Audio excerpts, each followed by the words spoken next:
اللہم صلی علی محمد و آل محمد. حسین الغریب الغریب الحسین، حسین الشہید الشہید الحسین، حسین الغریب الغریب الحسین، حسین الشہید الشہید الحسین.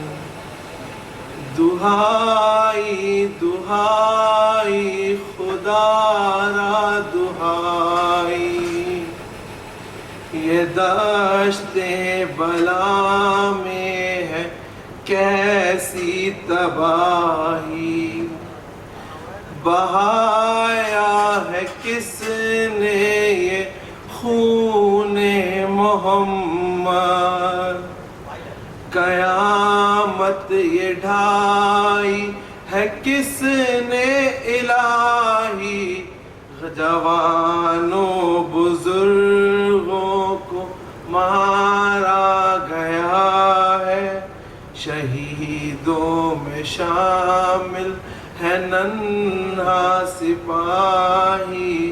حسین الغریب الغریب الحسین، حسین الشہید الشہید الحسین.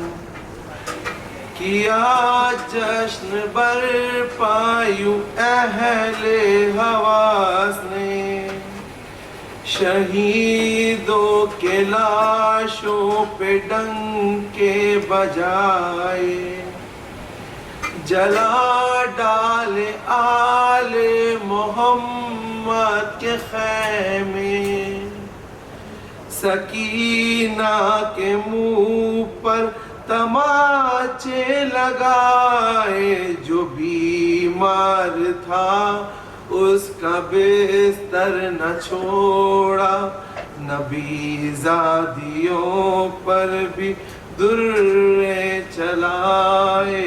حسین الغریب الغریب الحسین، حسین الشہید الشہید الحسین.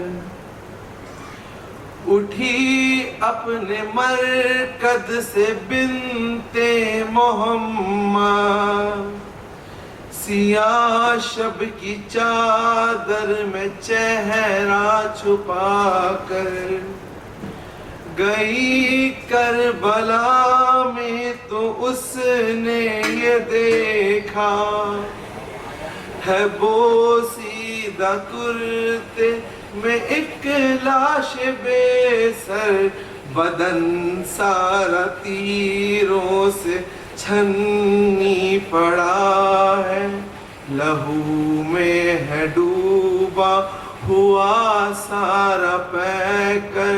حسین الغریب الغریب الحسین، حسین الشہید شہید الحسین.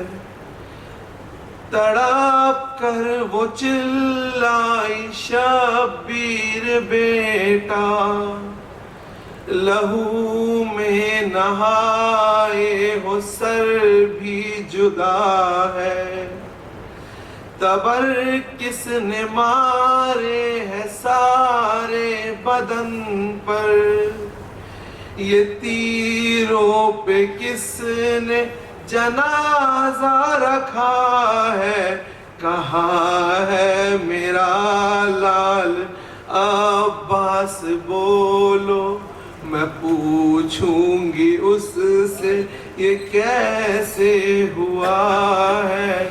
حسین الغریب الغریب الحسین، حسین الشہید الشہید الحسین. صدا سن کے زہرا کی تھر آئے غازی، جدا تن سے سر تھا دو شانے کٹے تھے، غم و یاس و حسرت میں مجروح و مضطر، کرے کیا کہ دریا کنارے پڑے تھے، سوئے القما اب جو بی بی نے دیکھا، وفاؤں کے ساحل پہ جھنڈے گڑے تھے، حسین الغریب الغریب الحسین، حسین الشہید شہید الحسین۔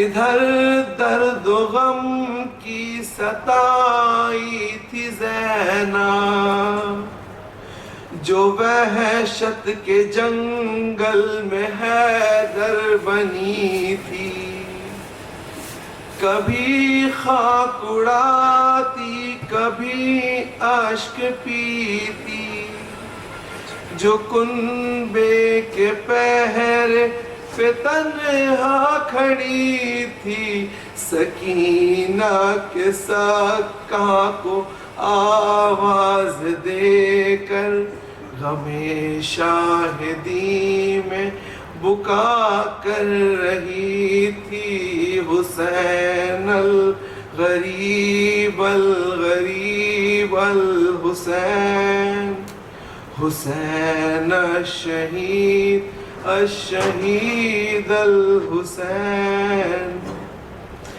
کبھی دل میں دیتی وہ ماں کو صدائیں، کبھی رو کے کہتی کہ بابا کہاں ہو، شہیدوں کا نوحہ تھا اس کی زباں پر، ابد کس طرح اس کہ غم کا بیاں ہو، ہمیں بھی سعادت ہو مسرت کی خاطر، خدا را ظہور امام زمان ہو، حسین الغریب الغریب الحسین، حسین الشہید شہید الحسین۔ ایک صلوات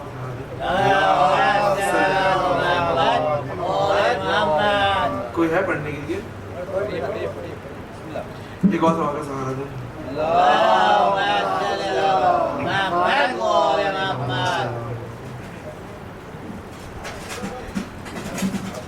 کیا رہا خیموں میں شہ کے، ایک اداسی رہ گئی، کیا رہا خیموں میں شہ کے، ایک اداسی رہ گئی،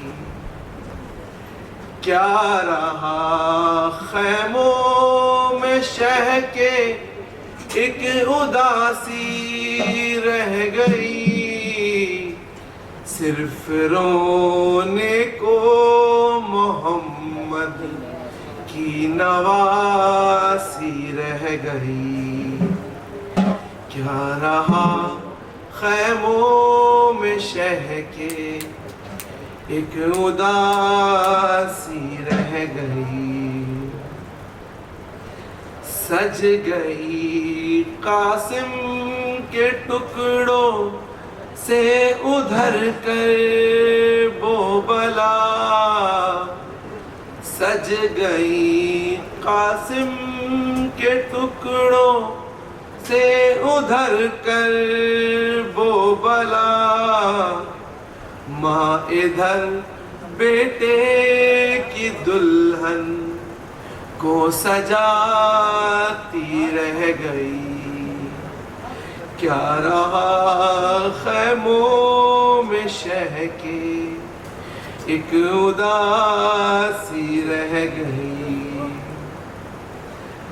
چھینتا تھا شمر چادر اور زینب بار بار. چھینتا تھا شمر چادر اور زینب بار بار. اپنی چادر کے محافظ کو بلاتی رہ گئی. کیا رہا خیموں میں شہ کے ایک اداسی رہ گئی. خون دل عباس کا سب بہہ گیا رن میں مگر. خون دل عباس کا سب بہہ گیا رن میں مگر. دل میں بس ایک بات زینب کی رضا کی رہ گئی. کیا رہا خیموں میں شہ کے ایک اداسی رہ گئی. اے مسلمانوں تمہاری غیرتیں کیا مر گئی. اے مسلمانوں تمہاری غیرتیں کیا مر گئی. تم تماشائی تھے زینب منہ چھپاتی رہ گئی. کیا رہا خیموں میں شہ کے ایک اداسی رہ گئی. قید میں بالی سکینہ کو ملا بابا کا سر. قید میں بالی سکینہ کو ملا بابا کا سر. منہ پہ منہ رکھ کر جو سوئی ماں جگاتی رہ گئی. کیا رہا خیموں میں شہ کے ایک اداسی رہ گئی. مادر اصغر نہ بیٹھی سائے میں اصغر کے بعد. مادر اصغر نہ بیٹھی سائے میں اصغر کے بعد. سائے میں آئی تو زندہ لاش باقی رہ گئی. کیا رہا خیموں میں شہ کے ایک اداسی رہ گئی. ہر تماچے پر سکینہ منہ پہ رکھ کر ننھے ہاتھ. ہر تماچے پر سکینہ منہ پہ رکھ کر ننھے ہاتھ. نیل رخ ساروں کے غازی کو دکھاتی رہ گئی. کیا رہا خیموں میں شہ کے ایک اداسی رہ گئی. بآواز بلند صلوات.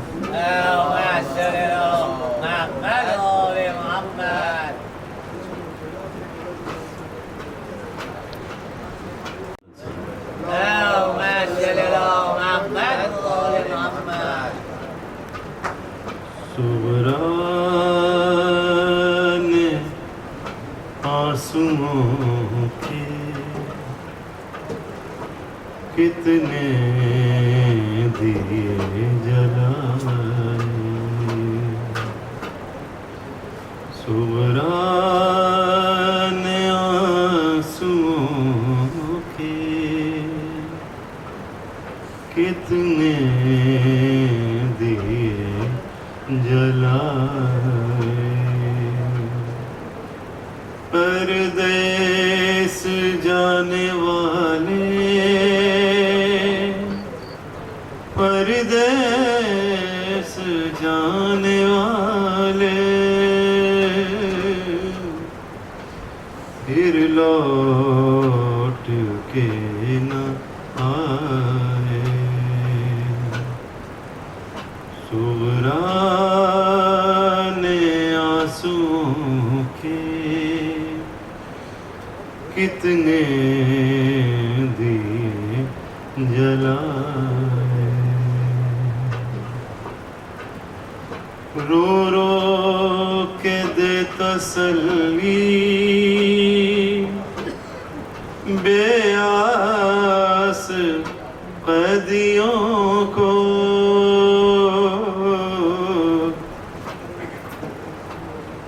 رو رو کے دے تسلی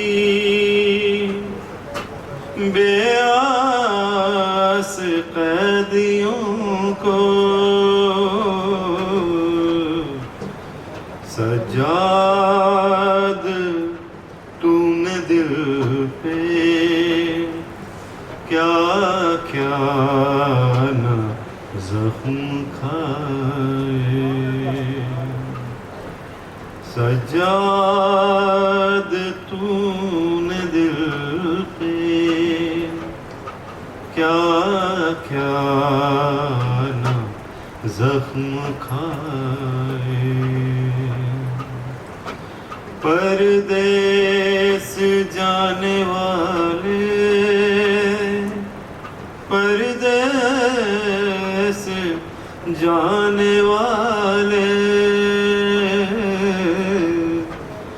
پھر لوٹ کے نہ آئے، بیمار مدینے میں تیری راہ تک رہی ہے،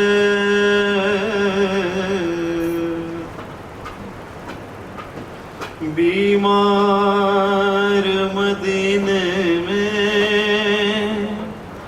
تیری راہ تک رہی ہے، صغرا کو علی اکبر بیٹھے ہو کیوں بھلائے،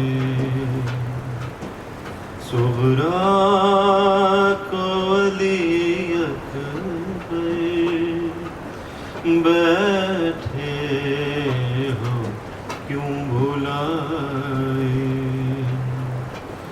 پردیس جانے والے پردیس جانے والے پھر لوٹ کے نہ آئے، دیکھا ہے خواب بابا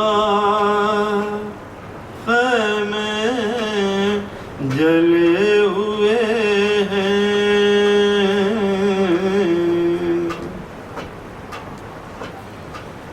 دیکھا ہے خواب بابا خیمے جلے ہوئے ہیں،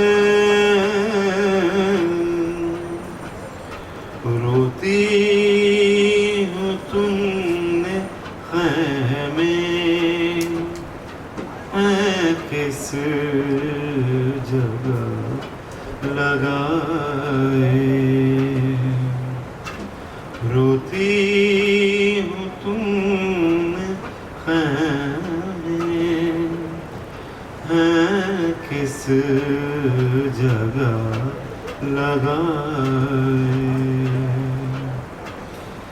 چہرے پہ انگلیوں کے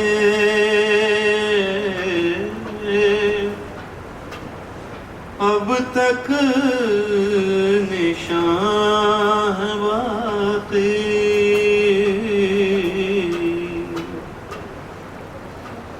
چہرے پہ انگلیوں کے اب تک ہے نشان ہے باقی، زندان میں سکینہ روتی ہے منہ چھپائے، زندان میں سکینہ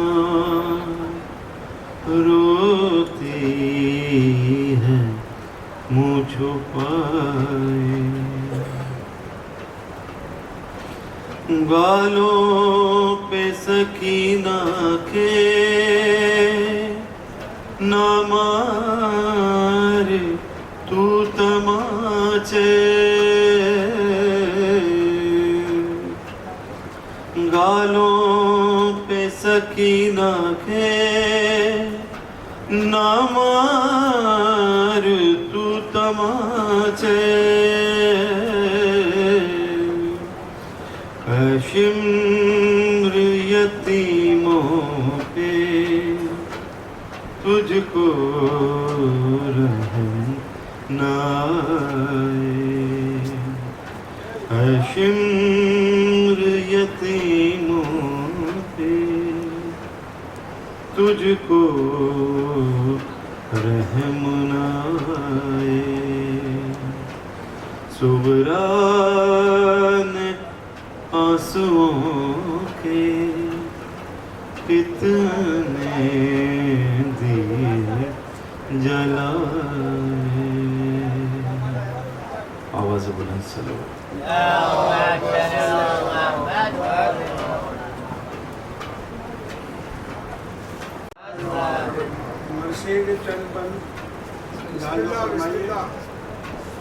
کہ جینے سے غم شاہ ہمیں بیزار تھی سغرا، جینے سے غم شاہ ہمیں بیزار تھی سغرا، ہو سعادت تو کرتی یہی گفتار تھی سغرا، ہو سعادت تو کرتی یہی گفتار تھی سغرا، کہتے تمہیں سبھی کڑتی ہو کیا آئیں گے بابا، اور غم یہ ہے کہ جیتا نہ ہمیں پائیں گے بابا، جی چاہتا ہے دیکھ لوں بابا کا میں دیدار، اور اماں کے گلے سے لگوں اصغر کو کروں پیار، پھر بھائی علی اکبر کی بلائے لوں میں بیمار، پھر مر بھی اگر جاؤں تو کچھ غم نہیں زنار، جیتے جی مجھے جاتی ہوں یادیں پدری میں، اور لے لے کے میرے نام کو سب روئیں گے گھر میں،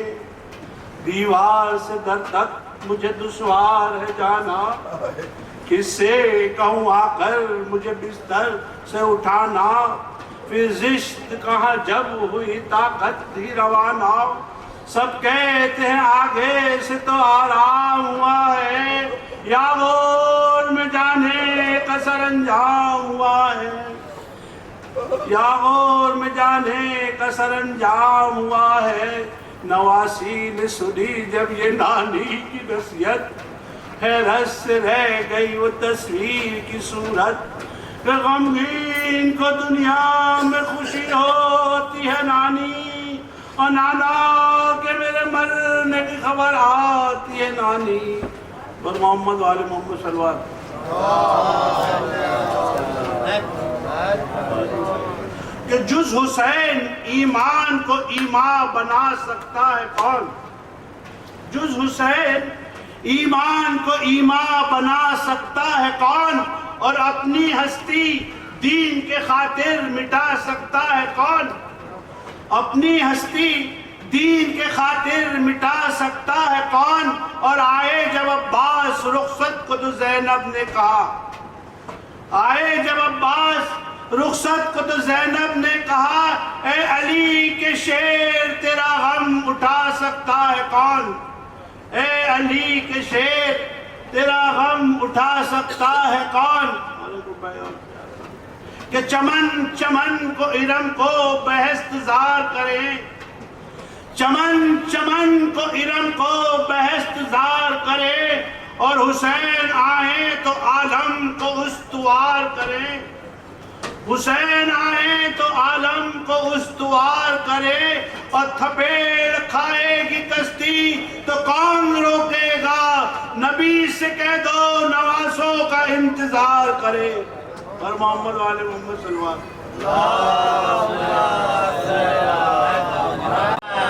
وسلم صلوات اور بھیج دیں مولا بلند محمد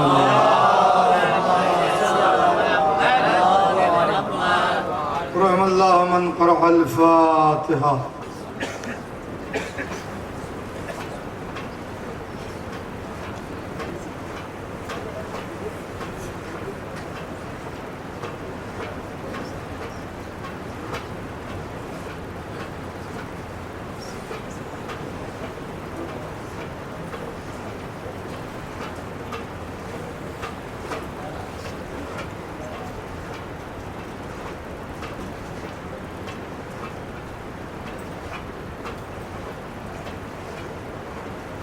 اعوذ باللہ من الشیطان اللعین الرجیم، بسم اللہ الرحمن الرحیم، الحمدللہ الذی ہدانا لہذا وما كنا لنهتدی لولا ان ہدانا اللہ، لقد جاءت رسل ربنا بالحق والصلاة والسلام علی اشرف الانبیاء والمرسلین، خاتم النبیین رحمت للعالمین، محبوب رب المشرقین والمغربین، جد الحسن والحسین بالقاسم محمد وعلى آل بیتہ الطیبین الطاہرین المعصومین المظلومین المنتخبین المنتجبین، ولعنۃ اللہ علی اعدائہم اجمعین من الآن الی قیام یوم الدین، اما بعد فقط قال اللہ تبارک و تعالی فی محکم کتابہ المجید وفرقانہ الحمید وخطابہ الرشید وقولہ الحق، بسم اللہ الرحمن الرحیم، ان اللہ اصطفى آدم و نوحا وعلی ابراہیم وعلی عمران علی العالمین صلوات محمد۔ حضران کرام قدر، برادران ملت، عزیزان مظلوم کربلا، ماتمدران سرکار سید الشہداء، الحمدللہ کل سے جس گفتگو کا آغاز ہوا اس کی آج یہ دوسری تقریر آپ حضرات سماعت فرمانے جا رہے ہیں۔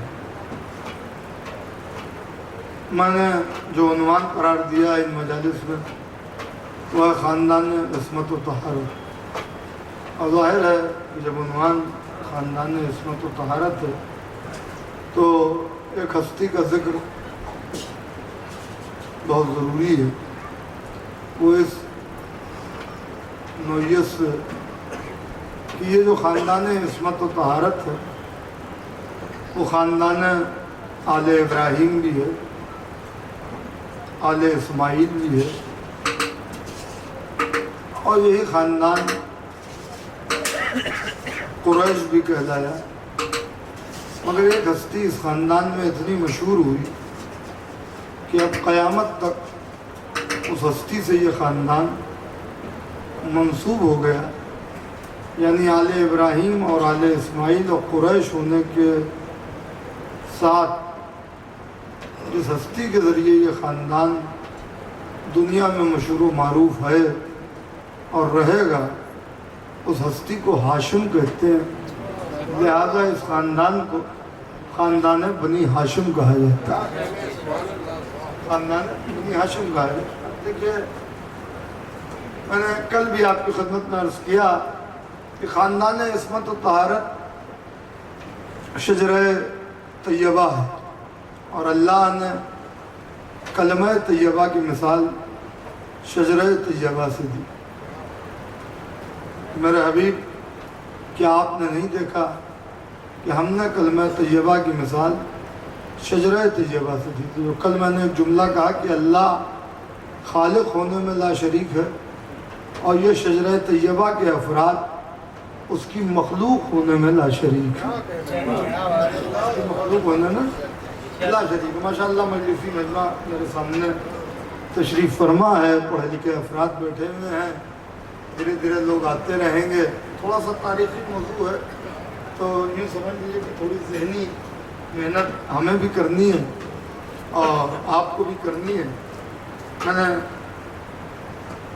اس موضوع کا انتخاب جو کیا ہے اس کو آپ بھی سمجھ لیں گے کہ اجداد رسول خدا، اجداد امیر المومنین کی عظمت کیا ہے اور ان کا مرتبہ کیا۔ حضرت ہاشم کا اصل نام عمرو ہے، اور ہاشم جو مشہور ہو گیا وہ اس بنا پر کہ بہت سخی اور کریم تھے۔ کوئی بھی سائل حضرت ہاشم کے دروازے سے خالی نہیں جاتا تھا، وہ اسے اتنا عطا کرتے تھے کہ اسے دوسرے دروازے پر جانے کی ضرورت ہی نہیں ہوتی تھی۔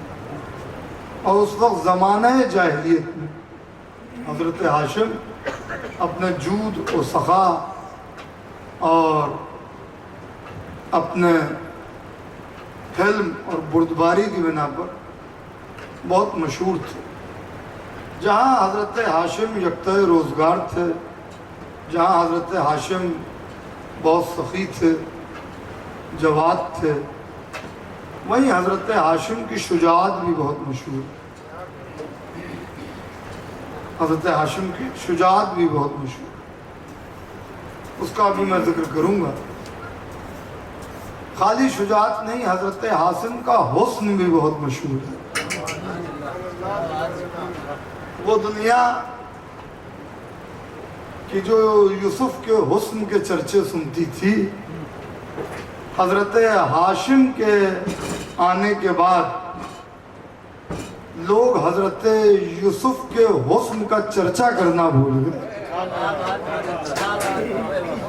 اتنے خوبصورت تھے حضرت ہاشم، اتنے حسین اور اتنے جمیل تھے۔ اس کا سبب کیا تھا یہ میں بتاؤں گا۔ جس گلی سے نکلتے تھے تو اگر رات ہوتی تھی، رات کی تاریکی ہوتی تھی تو وہ گلی روشن ہو جاتی تھی۔ آپ ذرا سا غور کیجیے، آپ اصحاب امیر المومنین کا بھی تذکرہ سنتے ہیں، آپ اصحاب امام حسین علیہ السلام کا بھی تذکرہ سنتے ہیں۔ جس گھرانے کے اصحاب ایسے ہوں، اس گھرانے کے اجداد کیسے ہوں گے؟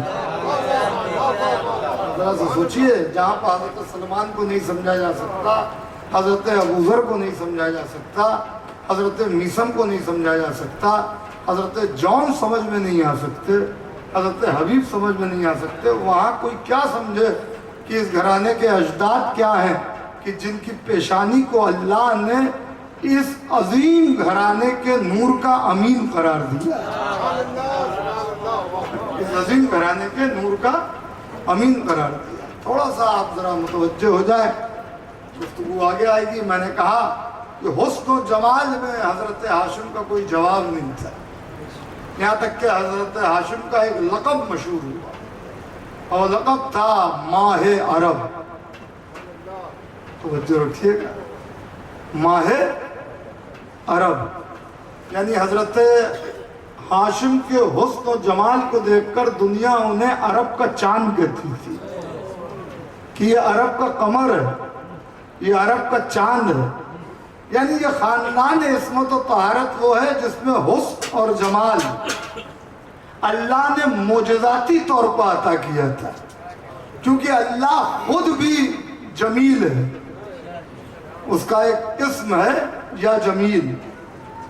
تو اللہ کے جمال کو تو کسی نے دیکھا ہی نہیں اور نہ کوئی دیکھ پائے گا، تو اس نے اپنے حسن و جمال کے مظہر بنائے تاکہ تم اندازہ کرو کہ وہ کیسا جمیل ہوگا، اس سے اندازہ لگا۔ تو ماہ عرب یعنی عرب کا چاند، ایسا نہیں ہے کہ یہ روایت حضرت ہاشم پر ختم ہو گئی۔ جملہ سنیے گا، اور محسوس کیجئے گا یہاں سے سلسلہ شروع ہوا. حضرت ہاشم ماہ عرب کہلائے, اس کے بعد حضرت عبد المطلب بیضۃ البلد کہلائے, روشن چہرے والے. پھر اس کے بعد یہ سلسلہ آگے بڑھا تو حضرت عبداللہ جو رسول خدا کے والد ہیں انہیں ماہ حرم کہا گیا. توجہ رکھیے گا, انہیں ماہ حرم کہا گیا. اور حضرت ابو طالب کو قمر بطحا کہا گیا کہ یہ قمر بطحا ہے, میں نے اتنے چاند آپ کو دکھا دیے. اب ضرورت تھی کہ اس خاندان میں ایک ایسا بھی چاند آ جائے کہ جس کے لیے اللہ کہے کہ وہ شمس والضحیٰ والقمر اذا تلاہا. یہ قمر اذا تلاہا کی منزل پر مولا علی ہے. بھائی ایک سلسلہ دیکھیے گا, قسم خدا کی ایک کنٹینیوٹی دیکھیے, ایک تسلسل دیکھیے اس خاندان میں کہ حضرت ہاشم ماہ عرب, حضرت عبد المطلب بیضۃ البلد, حضرت ابو طالب حضرت عبداللہ ماہ حرم, حضرت ابو طالب قمر بطحا, اور مولا کائنات قمر اذا تلاہا. اب ضرورت ہے کہ اس خاندان میں کوئی ایسا آ جائے کہ جس کا لقب قیامت تک مشہور ہو جائے, قمر بنی ہاشم. قمر بنی ہاشم, قمر بنی. ایک جملہ کہہ دوں, پتھروں کے بیچ میں نگینہ ہو کے چمکنا اور ہے, اور نگینوں کے بیچ میں ہیرا ہو کے چمکنا اور ہے. ایک صلوات بھیجے محمد و آل محمد.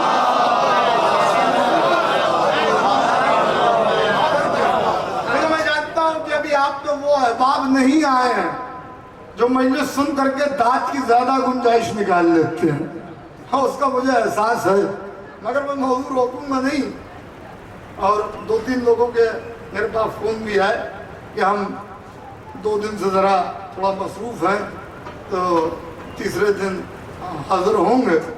تو بہرحال وہ تو ایک معاملہ چلتا رہے گا, آپ متوجہ رہیں کیونکہ موضوع کے تقاضوں کو پورا کریں. تو حسن اور جمال حضرت ہاشم کا خاصہ تھا. یہ کس لیے تھا؟ میں نے کل نورانیت کی بات کی تھی, سرکار دو عالم کے نور. چونکہ حضرت ہاشم کی پیشانی کو اللہ نے نور رسالت کا مسکن قرار دیا تھا. میں ہمارے جملے بھی کچھ سن لیا کیجئے, تھوڑی گاڑی اردو ہو جاتی ہے مگر نوجوان اسے محسوس کریں کہ حضرت ہاشم کی پیشانی اور حضرت ہاشم کی جبی کو اللہ نے نور رسالت کا مسکن قرار دیا. آپ زیارت وارثہ میں پڑھتے ہیں سرکار ابا عبداللہ کے لیے کہ اشہد انک کنت نورا فی الاصلاب الشامخہ والارحام المطہرہ. میں گواہی دیتا ہوں مولا کہ آپ کا نور اصلاب شامخہ سے ارحام مطہرہ کی طرف منتقل ہوتا رہا. یعنی پاک اصلاب سے طیب ارحام کی طرف آپ کا نور منتقل ہوتا رہا. یعنی جہاں بھی آپ کا نور گیا وہاں باپ بھی پاک تھا, ماں بھی طیبہ تھی. جہاں بھی آپ کا نور گیا وہاں باپ بھی پاک تھا, ماں بھی طیرہ و طاہرہ و منورہ تھی. لہذا آپ کے نور کی خاصیت یہ تھی کہ جس جگہ نور حسین, اب نور حسین سے مراد فقط نور حسین نہیں ہے, پورا ایک سلسلہ ہے. یہ نور واحد ہے, حسین منی و انا من حسین, میں حسین سے ہوں, حسین مجھ سے ہوں, میں حسین سے ہوں. یعنی نور حسین سے مراد نور علی, نور حسین سے مراد نور مصطفیٰ, نور حسین سے مراد نور امام حسن. یعنی سب کا نور. ان کا نور صرف ایک شہزادی کا نور چھوڑ وہ اللہ نے براہ راست اپنے حبیب کو معراج میں دیا. باقی یہ 4 انوار اور دیگر ائمہ کے انوار بلند پیشانیوں سے منتقل ہوتے ہیں, اور جس گود میں گئے وہ گود بھی عظیم ترین, وہ گود بھی عظیم ترین. تو جہاں یہ نور چلا گیا لم تنجس کل جاہلیتو، جہاں جہاں یہ نور گیا وہاں جاہلیت نے ان ہستیوں کو کبھی چھوا بھی نہیں،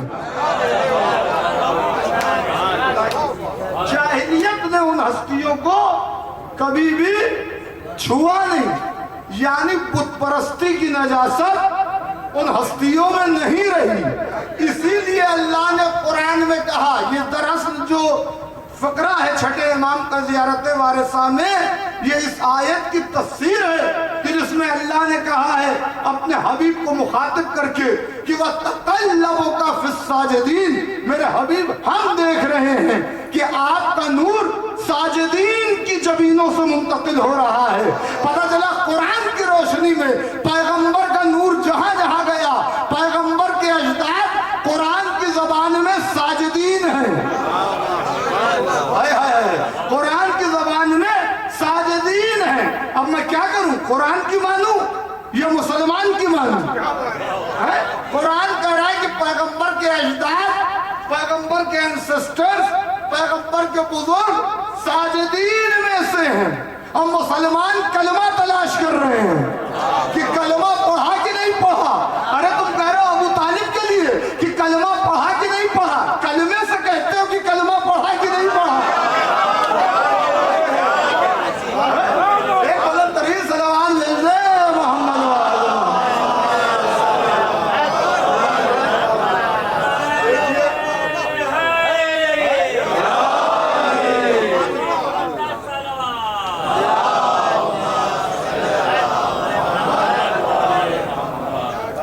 تو کلمے سے کہہ رہے ہو کہ کلمہ پڑھا کے نہیں پڑھا رہے، یہ ہستیاں وہ ہیں جنہوں نے کلمے کو پروان چڑھایا، سمجھ رہے ہیں، کلمے کو انہوں نے پالا ہے۔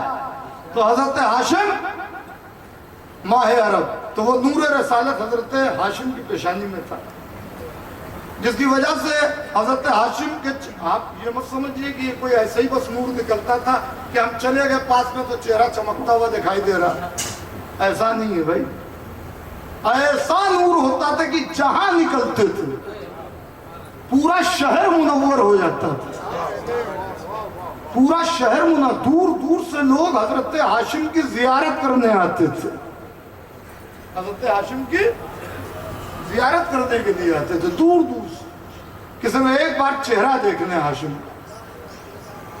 جو چیز محترم ہوتی ہے وہ پردے میں ہوتی ہے۔ حضرت ہاشم نقاب ڈالتے تھے، اس نقاب کے فلسفے کو بھی سمجھیے، عزا خانہ ہے، کیا وجہ ہے کہ یہ ہر وقت کھلا نہیں رہتا؟ عزا خانہ ہر وقت کھلا کیوں نہیں رہتا بھائی؟ اس پر یہ کالا پردہ کیوں پڑ جاتا؟ کوشش کیوں پڑ جاتی کہ جب یہ کوشش ہٹے تو وہ جلال ظاہر ہو کہ دنیا احترام کرنے کو مجبور ہو جائے۔ ارے نہیں سمجھ میں آیا آزا خانے کی کوشش؟ قرآن کا جزدان تو سمجھ میں آتا ہے، خانہ کعبہ کا غلاف تو سمجھ میں آتا ہے، کیا کہہ رہا ہے؟ خانہ کعبہ کے غلاف تو سمجھ میں آتا ہے۔ ایسے ہی پیغمبر کے آباء و اجداد میں اکثر ہستیاں وہ ہیں جو چہرے پر نقاب ڈالتی تھی کہ جب نقاب ہٹے تو جلال الہی ظاہر ہو، جلال الہی ظاہر ہو۔ ایک صلوات بھیج دیں محمد و آل محمد۔ میرا خیال یہ آپ کے بیچ میں فاصلہ ٹھیک نہیں ہے بھائی، ہم خلیفہ بلا فصل کے ماننے والے، تھوڑا آگے آگے تشریف لیں۔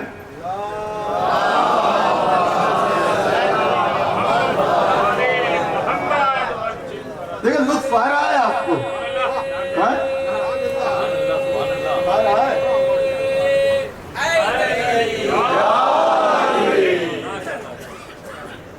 تو دور دور سے لوگ آتے حضرت ہاشم کے چہرہ انور کی زیارت کرنے۔ میں آپ کو کیا بتاؤں، لوگ، میں نے کل کہا تھا کہ اشرا اسی کو کہتے ہیں کہ کڑی سے کڑی ملے، ایک ٹاپک ہو جس پر پورا ایک ریسرچ ورک۔ میں کل یہ بات کہی تھی کہ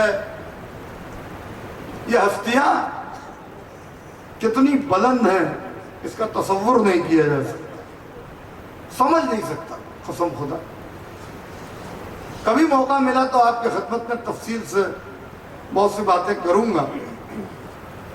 ابھی صرف یہیں پر میں نے کہا شجاعت بہت مشہور تھی، سخاوت بہت مشہور تھی، حسن بہت مشہور تھی، حسن بہت مشہور تھی۔ مجھے کہیں جانا ہے اسی لیے میں نے حضرت ہاشم کا ذکر کیا، سمجھیے گا اس بات کو، حسن بہت مشہور۔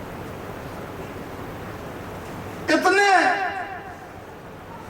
زیادہ کریم تھے ہاشم کہ ایک بار مکے میں قحط پڑ گیا، اور قحط بھی 1-2 مہینے کا نہیں ہوتا تھا جناب، سالوں کا قحط، پوری اکنامی فیل ہو جاتی،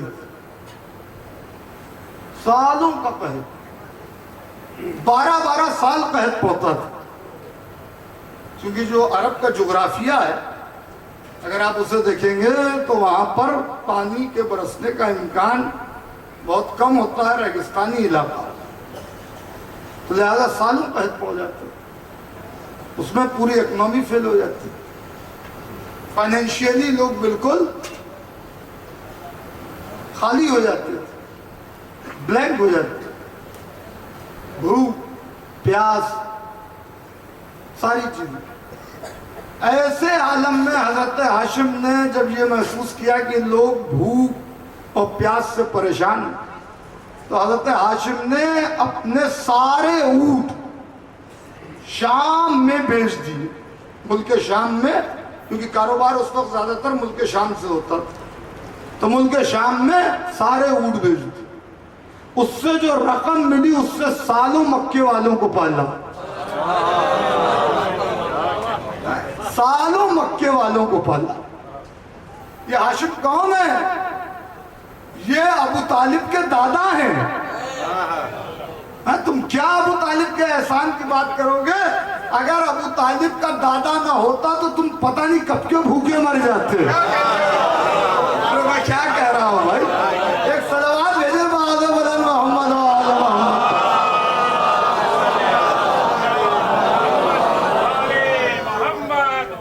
سوچیا تو ساری دولت دے دی اور کہا کھاؤ، یہاں تک حضرت ہاشم نے کئی دن تک فاقہ کیا، اپنے پاس کچھ نہیں رکھا کئی دن تک، یہ جود و سخا کا حال،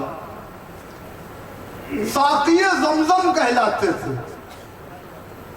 ساقی تھے حضرت ہاشم، حجاج کی خدمت کرتے تھے، حاجیوں کی ضیافت کرتے تھے۔ اب میں کہاں تک تفصیلیں بتاؤں آپ کو، جو وراثت حضرت آدم سے چلی آ رہی تھی حضرت شیث اور حضرت انوش کے ذریعے، اس میں حضرت ہاشم کو اپنے آباء و اجداد سے تبرکات انبیاء ملے تھے، تبرکات انبیاء ملے تھے، یہ کعبے کے متولی تھے، اور قرآن کی ایک آیت ہے جس میں اللہ نے کہا کہ کعبے کے جو بھی متولی ہیں، یعنی اس دور میں، آج کی بات نہیں کر رہا ہوں، اس دور کی بات ہو رہی کہ کعبے کے متولی متقی ہیں، میں پھر جملہ کہہ رہا ہوں، کعبے کے متولی متقی ہیں، یعنی کعبے کی تودیت جن کے ہاتھ میں اس دور میں تھی وہ سب قرآن کی نظر میں متقی ہے۔ میں قرآن کی مانوں یا مسلمان کی مانوں؟ قرآن کہہ رہا متقی ہے، آپ کہہ رہے کہ کلمہ نہیں پڑھا تھا، اور قرآن کہہ رہا ہے تم اسلام لانے کے بعد، کلمہ آنے کے بعد، دین آنے کے بعد، شریعت آنے کے بعد ابھی بھی ٹھیک سے مسلمان نہیں ہو پائے، اور یہ وہ ہستیاں ہیں کہ جو اعلان رسالت سے پہلے متقی ہیں، تو جب کعبے کے ذمہ دار متقی ہیں تو اب ضرورت ہے اس بات کی کہ جو کعبے میں آئے وہ انہی کی نسل سے ہو، اور اگر یہ سب متقی ہیں تو وہ امام المتقین کہلائے، وہ امام المتقین کہلائے۔ ایک صلوات بھیج دیں محمد و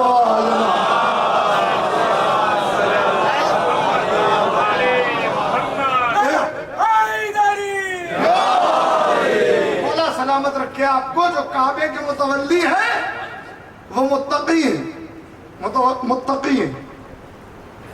ایک دن حضرت ہاشم، کیونکہ حضرت ہاشم کی پیشانی میں وہ نور رسالت تھا، نور امامت تھا، وہ نور واحد، ظاہر ہے کہ اسی نور سے اللہ نے پوری کائنات کو خلق کیا تھا، وہ ہاشم کی پیشانی میں چمک رہا ہے۔ تو حضرت ہاشم کے بعد رشتے بھی آتے تھے۔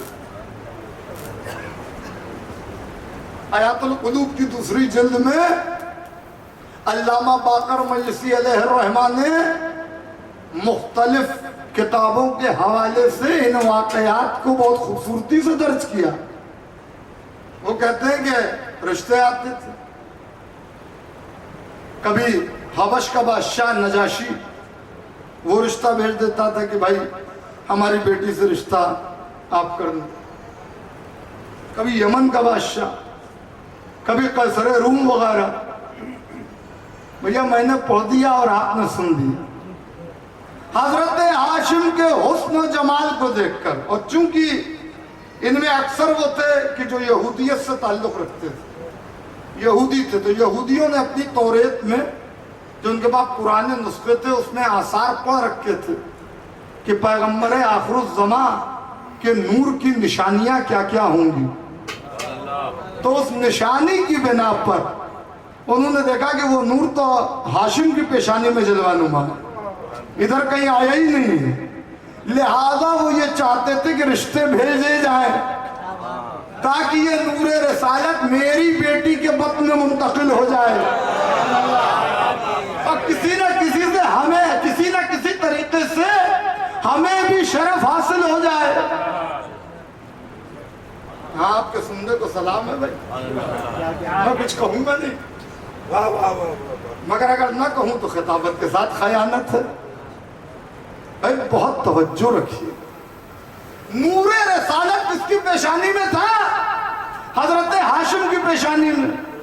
یہودیوں کو، کاہنوں کو پتا چل گیا کہ نور رسالت کے جو آثار اور جو علامتیں اور جو نشانیاں ہم نے اپنی اپنی کتابوں میں پڑھ رکھی ہیں وہ ہاشم کی پیشانی میں جلوہ نما ہے، لہذا وہ اپنے اپنے بادشاہوں سے کہتے تھے رشتے بھیجو لڑکیوں کے، شاید ہاشم تم میں سے کسی کی لڑکی کو عقد کے لیے قبول کر لے تاکہ تمہیں بھی شرف مل جائے، شرف مل جائے۔ یعنی یہ پرانی عادت تھی کہ بیٹیاں دے کے شرف حاصل کرنا چاہتے تھے۔ کہنے دیجیے، یہ کفر کی پرانی عادت تھی کہ وہ بیٹیوں کا رشتہ دے کے شرف حاصل کرنا چاہتے تھے۔ ہاشم کے زمانے سے لے کے رسول اللہ کے زمانے تک، رسول اللہ کے زمانے سے لے کے 8ویں امام کے زمانے تک یہ چاہتے یہ تھے کہ کوئی نہ کوئی رسول کا یا فرزند رسول کا نانا کہلائے۔ کیا کہہ رہا ہوں؟ کوئی نہ کوئی رسول کا یا فرزند رسول کا نانا کہلائے۔ اللہ نے کہا اچھا تو تم یہ چاہتے ہو کہ ہم نانا بن جائیں، تو ہم بھی یہ طے کرتے ہیں کہ بیٹیاں دے دو، ہم تمہیں نانا بننے نہیں دیں گے۔ ارے جملہ سنیے، وہ چاہتے تھے کہ ہم نانا بن جائیں، یعنی وہ چاہتے تھے نانا بنے۔ اللہ نے کہا نا نا، ایک صلوات بھیجے محمد و آل محمد۔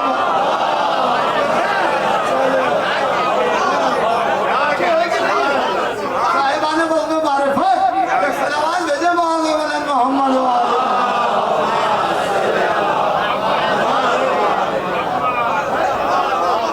یہ پرانی عادت تھی بھائی، یہ زمانے جاہلیت سے چلی آ رہی، مگر حضرت ہاشم سب کا انکار کرتے کیونکہ ان کے والد حضرت عبد مناف، میں شجرے آپ کو سنا چکا ہوں، پرانی باتوں کی تکرار نہیں کروں گا۔ حضرت عبد مناف وہ بھی نور رسالت کے امین تھے، اور نسلاً بعد نسلیں یہ نور منتقل ہو رہا تھا ایک پیشانی سے دوسری پیشانی کی طرف۔ تو جب حضرت عبد مناف کا آخری وقت آیا تو انہوں نے حضرت ہاشم کی پیشانی میں نور رسالت کو جب جلوہ نما دیکھا تو حضرت ہاشم سے کہا بیٹا وصیت ہے میری کہ اس نور رسالت کا امین کسی ایسی ویسی خاتون کو نہ بنانا.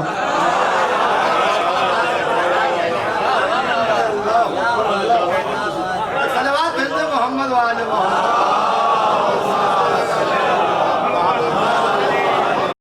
تو آپ ایک وعدہ کر لیں کہ مولانا ہم کل سے 9:30 بجے ٹھیک آ جائیں گے اتنی تعداد میں نہ آؤں تو قصوروار. یہ میں آپ کو بتا رہا ہوں صاف. ورنہ آدھی مجلس نکل چکی ہے اور اب آپ ماشاءاللہ یہ پنڈال بھر رہا ہے. ایک صلوات بھیجے محمد و آل محمد.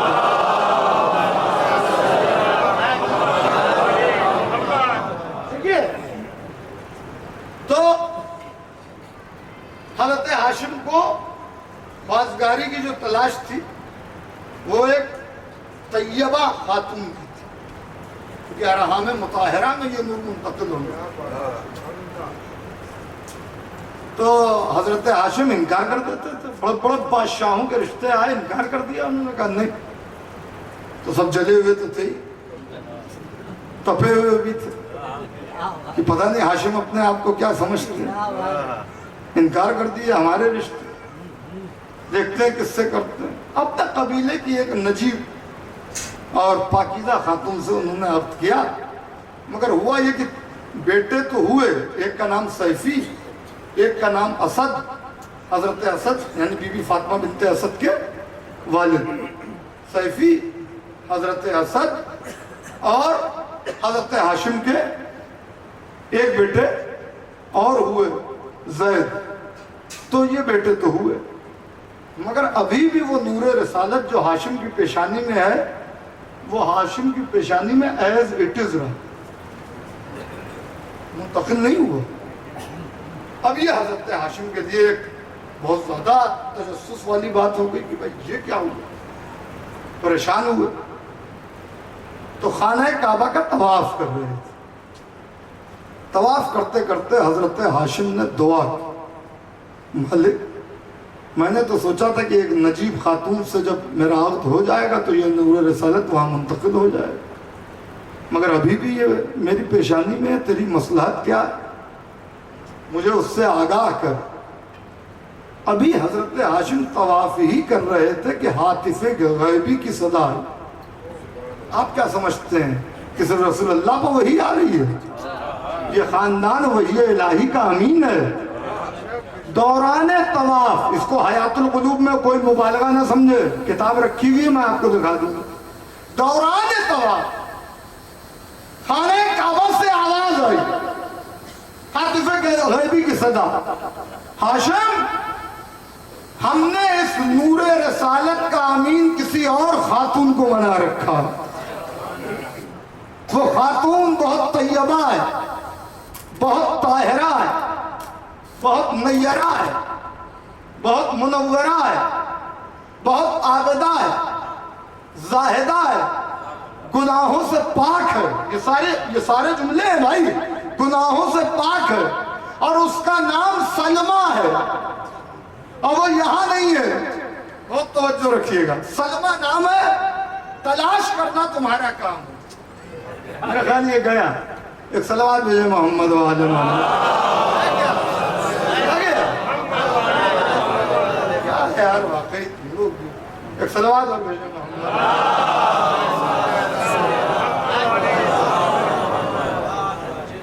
خیر تو کہا اس کا نام سلمہ ہے. تلاش کرنا تمہارا کام جستجو کرنا تمہارا کام. اب حضرت ہاشم اپنے بھائی مطلب کے پاس. حضرت ہاشم کے چچازاد بھائی تھے کچھ اور ایک ان کے سگے بھائی تھے جن کا نام مطلب تھا. میرا خیال اب مجلس ختم کرنی پڑے گی. آواز ڈسٹرب ہو رہی ہے. محمد وآل محمد.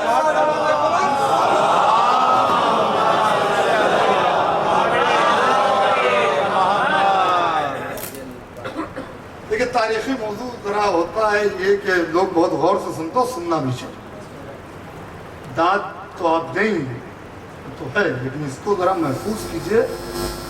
جو پیغمبر کے آبا و اجداد کا معاملہ بھی شارٹ ورڈ ہو گیا. ایک صلوات اور بھیجے محمد والے.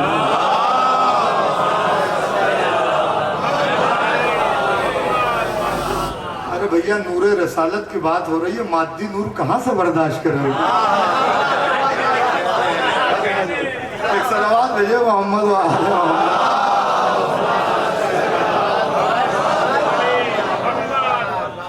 معمولی بات تو ہے نہیں. جہاں صرف نور رسالت آ رہا ہے وہاں تو نورانیت کا یہ عالم ہے, اور جب خود رسول دنیا میں آئے ہوں گے تب نورانیت کا کیا عالم ہوگا؟ آپ سوچیں کہ یہاں صرف پیشانی میں ہے, وہاں تو عالم یہ ہو رہا ہے کہ پورا شہر زمین سے آسمان تک نور ساتے ہو رہا ہے. ساری دنیا پریشان ہے, یہودی, عیسائی, زمانے جاہلیت کے کفار سب پریشان کہ آخر یہ کیا معاملہ ہے بھائی, کیا ماجرا. خیر, تو حضرت ہاشم نے اپنے بھائی مطلب سے, حضرت مطلب سے ذکر کیا. حضرت ہاشم کا حضرت مطلب سے بالکل وہی رشتہ تھا جو حضرت عبداللہ کا حضرت ابو طالب سے تھا. اس چیز کو محسوس کیجئے گا, یہ خاندان میں وراثتیں تقسیم ہو رہی ہیں, ٹرانسفر ہو رہی ہیں, منتقل ہو رہی ہیں. تو انہوں نے کہا کہ میں نے ایسے ایسے حاطف غیبی کی صدا سنی ہے دوران طواف. تو حضرت مطلب نے کہا کہ میرے بھائی, اب جب آپ نے یہ آواز سنی ہے تو یہ تو اللہ کی مرضی ہے, مگر جس خاتون کو آپ تلاش کر رہے ہیں وہ قبیلہ بنی نجار سے تعلق ہے, اور قبیلے اور یقیناً جمال, حسن, نجابت, طہارت میں اس کا کوئی ثانی نہیں, کوئی ثانی نہیں. بہت ہی پاکیزہ خاتون ہے جس کا آپ ذکر کر رہے ہیں. نہیں سمجھے آپ؟ یہ روایت حضرت ہاشم سے چلی آ رہی ہے کہ جب کسی اہم مقصد کے لیے نور الہی کو منتقل کرنے کی بات ہوتی ہے تو گفتگو وفادار بھائی سے کی جاتی ہے. مولا آپ کو سلامت رکھے. گفتگو وفادار بھائی سے کی جاتی ہے, اور وہ بھائی جو شجروں کا جاننے والا ہو, جو شجروں کا کھنگالنے والا ہو. کئی سال پہلے ہاشم مطلب سے نور رسالت کے دنیا میں آنے کے لیے خاتون کے بارے میں پوچھ رہے ہیں, اور کئی سال بعد ہم نے یہی منظر اسی خاندان میں دیکھا کہ علی عقیل سے پوچھ رہے ہیں.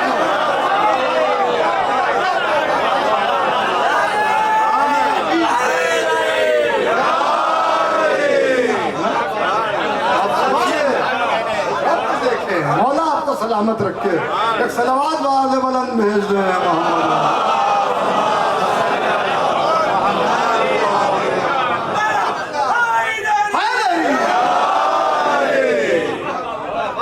بہت تاریخی موضوع ہے, اور انشاءاللہ آپ بہت محسوس کریں گے. محسوس کریں گے تو محسوس ہو رہے ہو. دیکھیے, تو انہوں نے کہا قبیلہ بنی نجار. اب جملہ سنیے, قبیلہ بنی نجار سے تعلق ہے. کہا تو پھر یہ خواستگاری کے لیے جو ہم جائیں گے رشتے کے لیے تو ہمیں کہاں جانا ہو؟ کہا مکے میں وہ خاتون نہیں, نہ مکے کے اطراف میں, ہمیں مدینہ جانا ہو, کیونکہ قبیلہ بنی نجار وہیں رہتا ہے. ہمیں کہاں جانا ہوگا؟ مدینہ جانا ہوگا. مدینے میں وہ خاتون ہے, وہ گھرانہ ہے.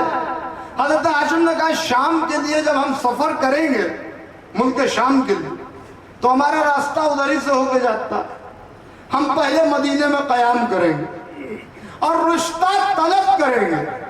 حضرت ہاشم اپنے چچا زاد بھائیوں کو لے کر اور حضرت مطلب کو ساتھ میں لے کر رشتہ طلب کرنے کے لیے جب مدینے پہنچے تو اس دن تک مدینے کا نام مدینہ طیبہ تھا. اگر آج سے پہلے آپ کے کانوں سے اس کی سماعت کی ہوا بھی گزری ہو نا تو نہ بولیے گا. مدینہ طیبہ تھا, مدینہ طیبہ تھا, مگر جیسے ہی حضرت ہاشم مدینے میں داخل ہوئے ان کے چہرے سے جو نور نکلا تو پورے مدینے میں نہ جانے کتنے آفتاب روشن ہو گئے, پورا مدینہ روشن ہو گیا مدینہ طیبہ سے. پھر یہ مدینہ منورہ مشہور ہو گیا.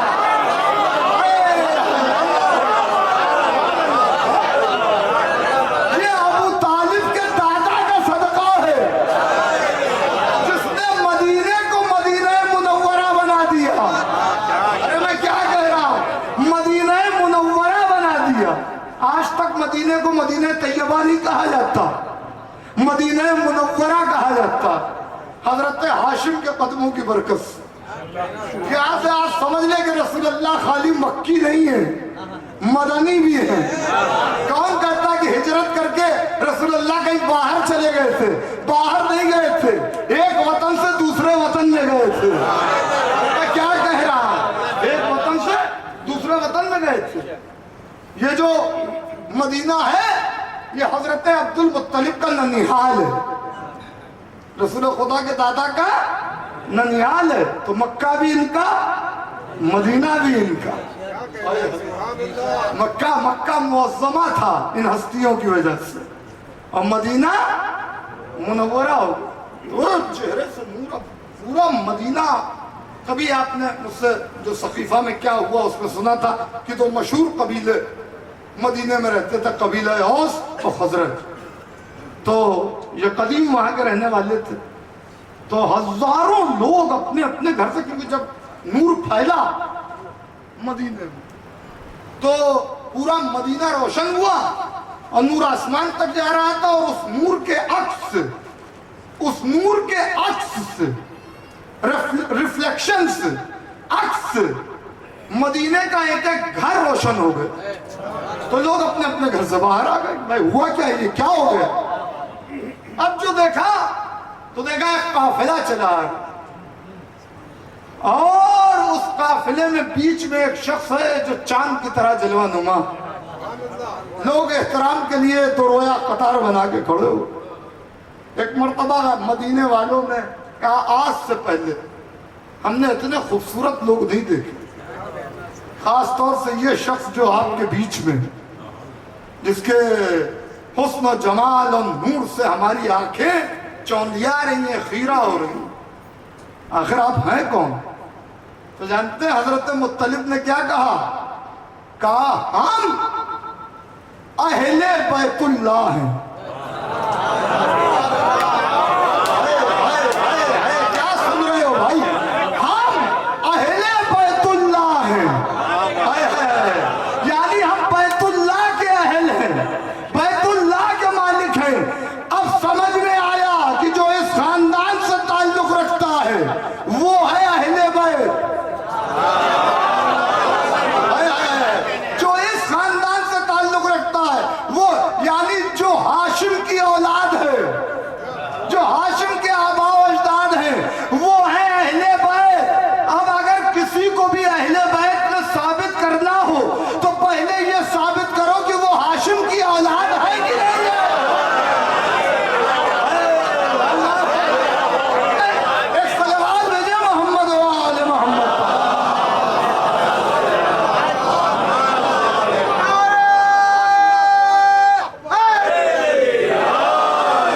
ہاشم صاحب, میں پڑھ رہا ہوں حضرت ہاشم پر اور آپ ادھر گفتگو کر رہے ہیں. ایک صلوات بھیجے محمد و آل محمد پر. ہاں دیکھیں ماشاء اللہ بول رہے ہیں. ایک صلوات بھیجے محمد و آل محمد پر.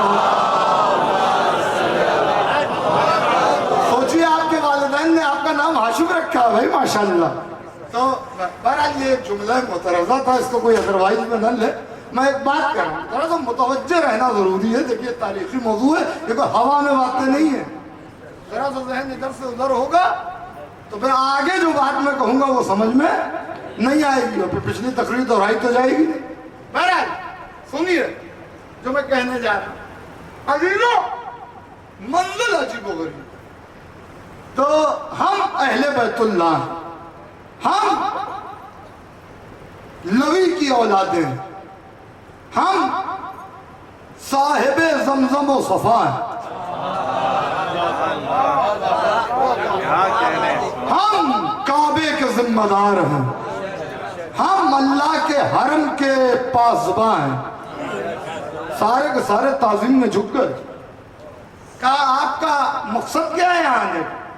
کہا قافلہ شام کی طرف جا رہا ہے، میرے بھائی کو جو تم یہ نور دیکھ کے تمہاری آنکھیں خیرہ ہو گئی ہیں، تو میرے بھائی کو رشتہ چاہیے یہاں کسی شریف اور نجیب خاندان کی دختر سے۔ کہا آپ کو اس خاندان کے بارے میں معلوم ہے؟ کہا ہاں ہمیں پتا ہے، وہ قبیلہ بنی نجار ہے۔ تو قبیلہ بنی نجار کے سردار حضرت عمرو کھڑے ہوئے تھے جو بی بی سلمہ کے والد تھے۔ کون تھے؟ بی بی سلمہ۔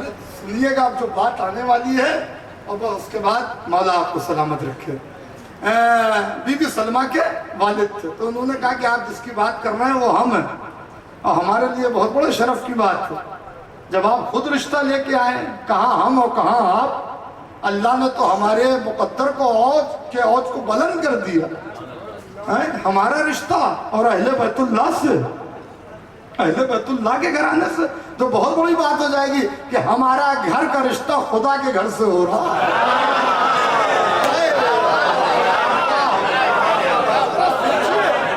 ایمان کس منزل پر ہے کہ ہمارے گھر کا رشتہ اور خدا کے گھر سے ہو رہا ہے؟ یہ کتنی بڑی بات ہے۔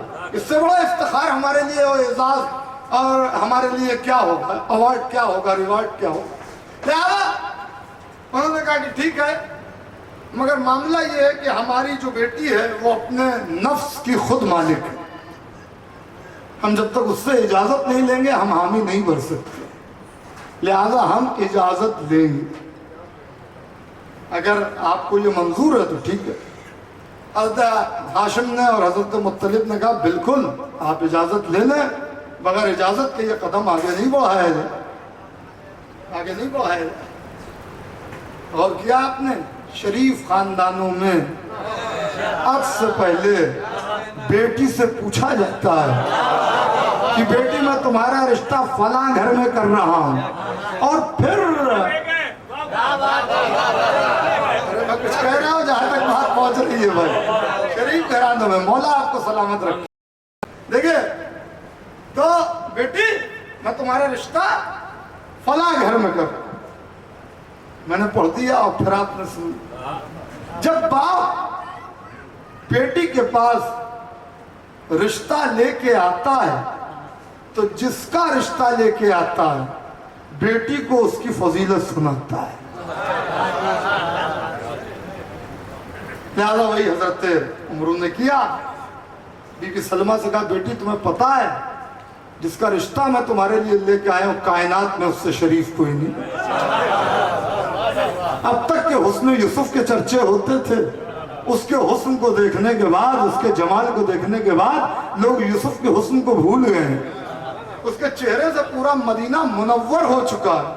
وہ سخی ہے، وہ صاحب جود و سخا ہے، وہ مرد میدان ہے، وہ صاحب شجاعت ہے، وہ کرار ہے، وہ جرار ہے۔ یہ ساری فضیلتیں بیان کی بی بی سلمہ کو، تو انہوں نے حیا سے سر جھکا لیا اور مسکرا دی، اور اسی کو ان کے والد نے ان کی منظوری سمجھ لیا۔ آپ نے غور کیا شریف گھرانے میں جب رشتہ ہوتا ہے تو باپ بیٹی سے اپنے ہونے والے داماد کی فضیلت بیان کرتا ہے۔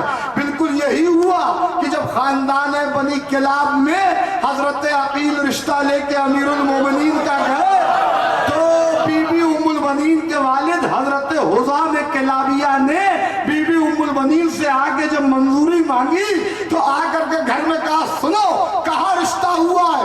لو فتح القطائف، لو فتح القطائف ومظہر العجائب فارس المشارق والمغارب اسد اللہ غالب علی ابن ابی طالب۔ اللہ اکبر، اللہ اکبر۔ عرب میں جس کی شروعات وہاں کر دیا. ماشاءاللہ مولا آپ تمام ہی حضرات کو سلامت رکھے. جس خوبصورتی سے آپ نے سنا کہ ایک تاریخی موضوع تھا اور اس کو آپ نے وصول کیا. بہرحال وہ گفتگو تھوڑی دیر کے اندر تمام ہو جائے گی, پھر ہم آگے بڑھیں گے. تو جب منظوری مل گئی تو کہا کہ ٹھیک ہے, اب آپ جب چاہیں عقد ہو سکتا. کہا نہیں, ہمیں جلدی ہے, لہذا ہم چاہتے ہیں کل ہی عقد ہو جائے. ایک خیمہ نصب کیا گیا, اس میں ضیافت ہوئی, مہمان نوازی ہوئی. یہودی بھی تھے وہاں پہ, اور وہ یہ چاہ رہے تھے کہ رشتہ ہمارے گھر میں ہو جاتا کاش ہاشم کا, اور ہمیں اعزاز مل جاتا. اب جب بی بی سلمہ کے گھر رشتہ آ گیا تو اب سب کی تو امیدوں پر پانی پھر گئے ہیں نا بھائی. یہ تو معاملہ ہی عجیب ہو گیا, معاملہ ہی عجیب ہو گیا. اب تو نور رسالت منتقل ہوگا ادھر, تو لہذا انہوں نے سوچا کہ نور رسالت کو آنے ہی نہ دیا جائے. فانوس بن کے جس کی حفاظت خدا ہوا کرے, وہ شمع کیا بجھے جسے روشن خدا کرے. خیر بہرحال تو جب عقد کا دن آیا تو بی بی سلمہ کے والد نے یہ کہا کہ دیکھیے ہمارے کیا ایک رسم کہ ہم کم مہر پر اپنی بیٹی کو نہیں دیتے. جو آج کل چلتا ہے نا کہ 14,000 سکے راج الوقت, 14 لاکھ 14,000, اب جو اتنا وہاں معاملہ نہیں. وہاں یہ کہ ہم کم مہر پر اپنی بچی کو کسی کے حوالے نہیں کرتے. ہمارے کیا ایک رسم یہ ہے ہمارے قبیلہ بنی نجار کی کہ مہر میں اضافہ ہوتا رہتا, اور جہاں ہم راضی ہو جاتے پھر عقد ہوتا. تو آپ کو ذرا سا یہ جو مہر معجل ہے جو جلد ادا کرنا فوراً, تو اس میں معاملہ یہ کہ اگر آپ کو کوئی زحمت ہو تو ابھی بھی آپ سوچ سکتے. تو حضرت مطلب نے کہا نہیں, ہمیں نہیں سوچنا ہے, آپ بتائیے. کہا نہیں, آپ خود اپنی طرف سے مہر کی رقم پہلے معین کریں. تو حضرت مطلب نے حضرت ہاشم کے جو سگے بھائی ہیں انہوں نے یہ کہا کہ میں 100 اونٹ جن کی آنکھیں سیاہ اور بال سرخ وہ مہر میں دیتا ہوں. تو ابھی حضرت مطلب کی اس بات کو سن کر حضرت عمرو جو ہے وہ راضی ہونے کی کیفیت میں تھے کہ شیطان کی پلاننگ یہ تھی, ابلیس کی, کہ یہ کام نہ ہونے پر. لہذا اس نے بوڑھے اور ضعیف شخص کی شکل اختیار کی. ماشاءاللہ بھائی, یہ دیکھیے پیچھے سے داد آ رہی ہے. ہمارے ہاشم بھائی, ہمارے مہدی بھائی, ہاں ماشاءاللہ سلامت رہیے. ایک بوڑھا شخص اندر داخل ہو گیا, داڑھی بڑی, کمر جھکی ہوئی. بالکل خطابت نہ سمجھیے گا, نہ دکھا سکوں تو پھر مجلسی پڑھنے کا کیا فائدہ. کوئی حاشیہ آ رہا ہے اپنی طرف سے نہیں, کوئی مبالغہ اپنی طرف سے نہیں. وہ بوڑھا شخص اور اندر داخل ہوا. اب ظاہر بھائی جب ایک بوڑھا آدمی داخل ہوگا تو لوگ ذرا سا تو احترام کریں گے نا. تھوڑا ادھر ادھر ہوئے, اس نے کہا مجھے ان کے پاس جانے دو, دلہن کے باپ کے پاس جانے دو. کان میں جا کے کہا مہر کم نہیں لگتا, مہر کم نہیں لگتا, اضافہ کرو, تمہارے کیا تو رسم ہے مہر میں اضافے کی. کہا بھائی اب حضرت عمرو کہتے ہیں کہ ٹھیک ہے, کیا میری دختر کی اتنی قدر و منزلت ہے آپ کی نگاہ میں؟ حضرت مطلب مسکرائے اور مسکرا کے کہا چلو 100 مسقال سونا بھی دیا. آپ کیا سمجھتے ہیں, زبردستی کے لیے لوگ اڑاتے ہیں غریب غریب. ہمیں یہ عربی کے غریب ہیں, اردو کے غریب نہیں ہیں. خاندان میں جو ہے وہ یہ رئیس عرب تھے, حضرت ابو طالب, حضرت عبد المطلب, حضرت ہاشم, حضرت کلاب, حضرت قصی. معمولی بات نہیں ہے, رئیس عرب تھے. کا 100 مسقال سونا وہ بھی بڑھایا. پھر کہا کہ اور بڑھوائیے. کہا بھائی تھوڑا اور اضافہ کر دیں. کہا چلیے پورا ایک گھوڑا لاد کر میں مشک بھی دے رہا ہوں. مشک اور ربر آپ نے سنا ہوگا نا, معمولی بات نہیں, بہت مہنگا ہوتا. آج کے زمانے میں لوگوں سے قیمت پوچھی مشک کی, امبر کی, تو وہ پورا. کہا نہیں تھوڑا اور. وہ لگا ہوا پیچھے, تھوڑا وہاں دیئے اور وہاں دیئے. تو کہا اچھا ٹھیک ہے, کچھ ریشمی لباس اور ہلے مصری اور ہلے عراقی بھی دیتا ہوں. کہا تھوڑا اور. کہا 5 کنیزیں بھی دیتا ہوں, 5 کنیزیں بھی دیتا ہوں. کہا تھوڑا اور. کہا ٹھیک ہے اتنے تولہ امبر بھی دیتا ہوں. جب اتنی بات ہو گئی اس نے کہا اور بڑھا لیجئے. 400 یہودی کھڑے ہوئے ہیں, یہ بھی سنیے. اور یہ بڈھا اس میں لگا ہوا ہے کہ کسی طرح سے عقد نہ ہو, تاکہ نور رسالت, نور امامت, نور ولایت دنیا میں آنے نہ پائے. یہ اس میں لگا ہوا ہے. جب اتنی بات ہو گئی تو سنیے, اللہ اکبر. اس نے پھر حضرت بی بی سلمہ سلام اللہ علیہ کے والد سے یہ کہا اور بڑھوائیے. کہا چل دور ہٹ یہاں سے, بھاگ, تو مجھے شیطان دکھائی دیتا ہے, تو مجھے شیطان دکھائی دیتا ہے. اب جب بی بی سلمہ کے والد نے یہ کہا تو حضرت مطلب نے اسے پکڑ کے باہر ڈھکیل دیا. جب ڈھکیلا تو یہودیوں کے 4000 افراد نے تلوار کھینچ لی. بس سنیے تقریر ختم ہو گئی. یہودیوں کے, میں نے کہا نا شجاعت, یہودیوں کے 4000 افراد نے تلوار کھینچی. کہا ہم اپنے قبیلے کی بیٹی کو اتنے سے مہر میں جانے نہیں دیں گے, ہم یہ عقد ہونے نہیں دیں گے. اور اس میں یہودیوں کا سردار پڑھ کے کہتا ہے بی بی سلمہ کے والد سے, کسے بھگا دیا؟ وہ شام میں بہت عقل مند مشہور ہے, وہ جو آیا تھا پتہ چلا شیطان شام کے کسی بڈھے کی شکل اختیار کر. سمجھئے کہ حق کے مقابلے میں شیطان جو شکلیں اختیار کر کے آتا ہے تو کس ملک سے آ رہا ہے. یار میں نے بڑا جملہ کہا, کس ملک سے آ رہا ہے. یعنی جو ملک شام سے حق کے مقابلے میں اٹھے اور سامنے آئے وہ یا تو شیطان ہے یا شیطان کا نمائندہ ہے, شیطان کا نمائندہ ہے.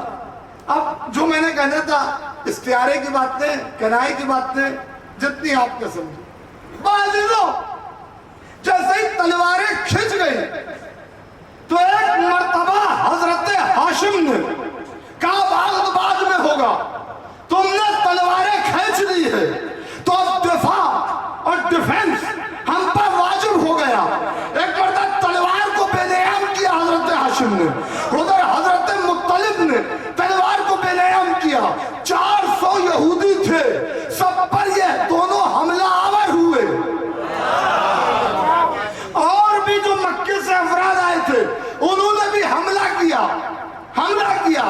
شیطان بھاگا, حضرت ہاشم اس کے پیچھے دوڑے. ارے یار اتنی خاموشی سے آپ نے سن لیا. شیطان بھاگا, حضرت ہاشم اس کے پیچھے دوڑے اور اس کی گردن پہ ہاتھ دیا. یعنی شیطان بھاگ نہیں پایا,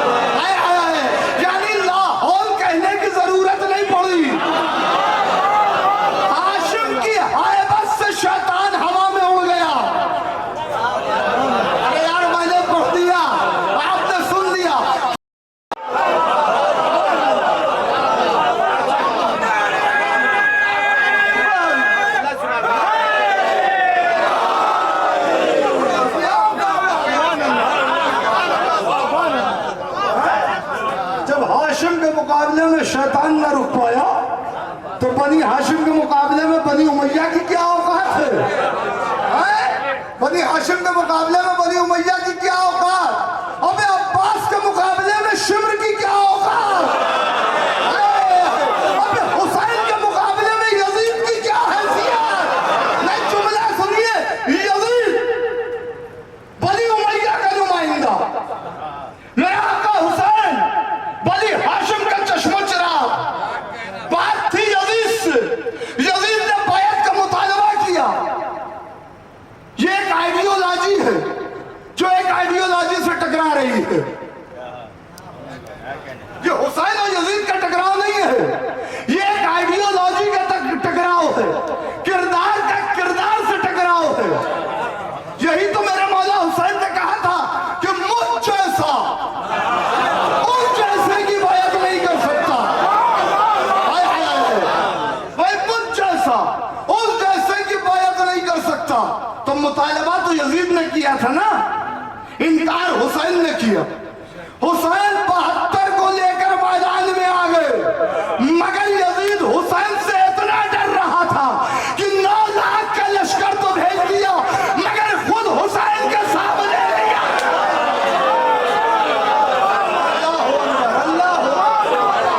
کیا تھا حسین کے سامنے؟ کیا تھا؟ جملہ سنیے گا عزیزو، میں گفتگو تمام کر رہا ہوں کہ پھر عباس کے سامنے شمر کیا. جب ہاشم کے سامنے شیطان نہیں ٹکتا تو قمر بنی ہاشم کے سامنے کوئی شمر یزید مروان کیا ٹکیں گے؟ کوئی نہیں ٹکے گا. اسی لیے جب آقا عباس میدان میں آئے، 9 محرم شب عاشور آنے والی ہے، 10 محرم کو حق و باطل کے بیچ میں ایک فیصلہ کن جنگ ہونی ہے. امام حسین نے آقا عباس کو بھیجا. یہی میری منزل ہے کہ شجاعت اس گھرانے کا ورثہ ہے. نہیں ایک جملہ رک کے کہہ دوں. حضرت ہاشم نے جن یہودیوں پر تلوار چلائی تو ان میں سے بہت سے یہودی تھے کہ جو 2 ٹکڑوں میں تقسیم ہو گئے. یار میں کہاں لے جا رہا ہوں آپ کو؟ اس سے زیادہ میں محنت نہیں کر سکتا. بہت سے یہودی تھے، یہودی جو 2 ٹکڑوں میں تقسیم ہو گئے. ہاشم کی تلوار نے یہودیوں کو 2 ٹکڑوں میں تقسیم کر کے بتایا کہ آگے چل کے اگر کوئی یہودی کا سردار مرحب کی صورت میں آئے گا تو میرا پوتا علی اسے 2 ٹکڑوں میں تقسیم. اللہ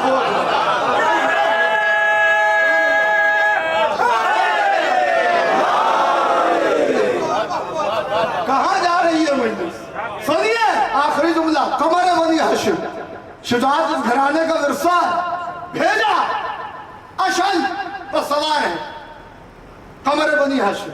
ایک گھوڑا مرتجس تھا جس پر قمر بنی ہاشم سوار ہوتے تھے. اور میں نے یہ کتابوں میں پڑھا کہ کانا فرس العباس کا افرس القمر. عباس کا گھوڑا بھی گھوڑوں کا چاند تھا. اتنا خوبصورت تھا. اشعل پاکا عباس سوار ہوئے، گھوڑے کو ایو دینے کے بعد یزیدی لشکر میں آئے. 9 محرم ہے. مجمع کو دیکھ کے کہتے ہیں میرے کریم آقا نے مجھے تم سے بات کرنے کے لیے بھیجا ہے. ان کے کرم کے سبب میں تم سب کو 1 شب کی مہلت اور دے رہا ہوں. 1 شب کی مہلت. اور مشہور وجہ سے سرکار باب الحوائج کا ایک مرتبہ کچھ لوگوں نے اپنے گھوڑوں کو آقا عباس کے گھوڑے کے قریب کیا، اشل کے قریب کیا. ایک مرتبہ آقا عباس نے گھور کے دیکھا. جملہ سنیے گا اور پھر وہ جملہ پہنچ جائے تو جملہ اس کے آگے ہے کہ عباس ہم لاکھوں ہیں، تم اکیلے ہو. یہاں سے واپس جاؤ پاؤ گے؟ یہاں سے واپس جا پاؤ گے؟ اب عباس نہیں رہا، علی بن گیا. گھور کے پورے مجمع کو دیکھ کر آقا عباس نے کہا یہ تو میرے کریم آقا کی مصلحت ہے جو میں خاموش ہوں، ورنہ مجھے تم سب کو دنیا سے فنا کرنے کے لیے تلوار چلانے کی ضرورت نہیں ہے. صرف جنازے کی نیت کرنا